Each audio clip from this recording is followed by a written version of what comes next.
واقعہ صحابہ فیل ہاتھی والوں کا انجام۔ بسم اللہ الرحمن الرحیم۔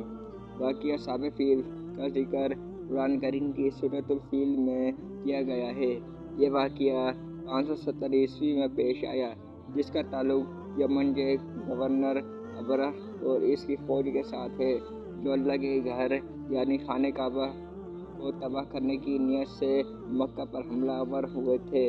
ابرہ حبشہ موجودہ ایتھوپیا کے بادشاہ نجاشی کا گورنر تھا اور اس نے یمن پر حکومت قائم کی ہوئی تھی۔ اس زمانے میں خانہ کعبہ مکہ میں ایک مقدس مقام تھا، جہاں مختلف قبائل اپنے مذہبی عبادات کے لیے آئے تھے۔ اس وقت عرب ایک بڑا تجارتی اور مذہبی مرکز تھا، اور خانہ کعبہ کی اہمیت نہ صرف مذہبی بلکہ معاشی لحاظ سے بھی بہت زیادہ تھی۔ ابرہہ کی نیت یہ تھی کہ وہ اپنے دارالحکومت صنعاء میں ایک عظیم کلیسا چرچ بنائے تاکہ لوگ وہاں آ کر عبادت کریں اور خانہ کعبہ کی اہمیت کم ہو جائے۔ اس نے صنعاء میں ایک شاندار کلیسا تعمیر کیا، لیکن لوگ خانہ کعبہ کی طرف بھی راغب رہے۔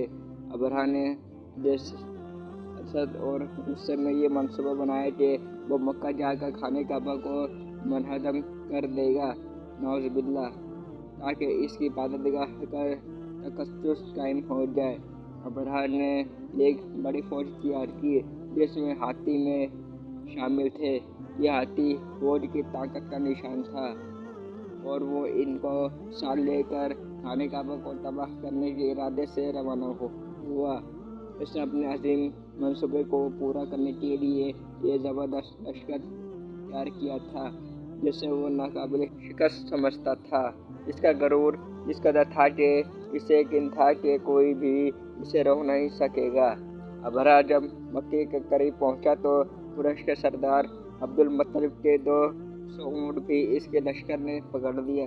عبد المطلب اس وقت مکہ کے سردار تھے، وہ خانہ کعبہ کی حفاظت کے ذمہ دار تھے۔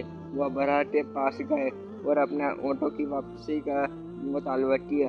ابرہہ نے حیرت سے پوچھا کہ وہ اپنے اونٹوں کی فکر کر رہے ہیں، جبکہ ان کا مقصد مقام خانہ کعبہ تباہ ہونے والا ہے۔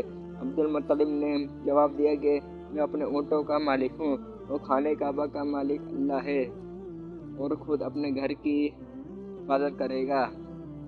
عبد المطلب کی یہ بات اس بات کا اظہار تھا کہ انہیں یقین تھا کہ خانہ کعبہ اللہ کا گھر ہے اور اللہ خود اس کی حفاظت کرے گا۔ قرآن پاک کے سورۃ الفیل میں اس واقعے کا ذکر کرتے ہوئے اللہ تعالیٰ فرماتے ہیں، کیا تم نے نہیں دیکھا کہ تمہارے رب نے ہاتھی والوں کے ساتھ کیا کیا؟ کیا اس نے ان کی چالوں کو ناکام نہیں بنا دیا اور ان پر پرندے بھیجے جو ان پر سنگر پڑے پھینکتے تھے اور انہیں اس طرح کر دیا جیسے کھایا ہوا بھوسا ہو؟ جب ابرہہ کا لشکر مکہ کے قریب پہنچا تو اللہ نے ان پر چھوٹے چھوٹے پرندے بھیجے، جنہیں ابابیل کہا جاتا ہے۔ ہر پرندہ اپنی چونچ اور پنجوں میں سنگر پڑے لے کر آیا اور ابرہہ کے لشکر پر ان سنگریوں کو پھینکا۔ یہ سنگر پڑے اپنے محنت تھے کہ جس پر بھی گرتے وہ اس وقت ہلاک ہو جاتا تھا۔ ابرہہ اور اس کے لشکر کا یہ حال ہوا کہ وہ نہ صرف شکست سے دوچار ہوئے بلکہ ان کا ہر سپاہی برباد ہو گیا۔ یہ واقعہ ایک عظیم مثال ہے کہ کس طرح اللہ اپنے گھر کی حفاظت کرتا ہے۔ ابرہہ کی بڑی فوج، اس کا غرور اور اس کے ہاتھی سب کے سب اللہ کے سامنے عاجز ہو گئے۔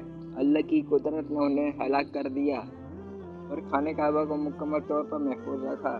ابرہہ خود بھی اس جنگ میں بڑی طرح زخمی ہوا، اور اس کے جسم پر سنگریزوں کے زخم اتنے گہرے تھے کہ وہ صنعاء واپس پہنچنے سے پہلے ہی ہلاک ہو گیا۔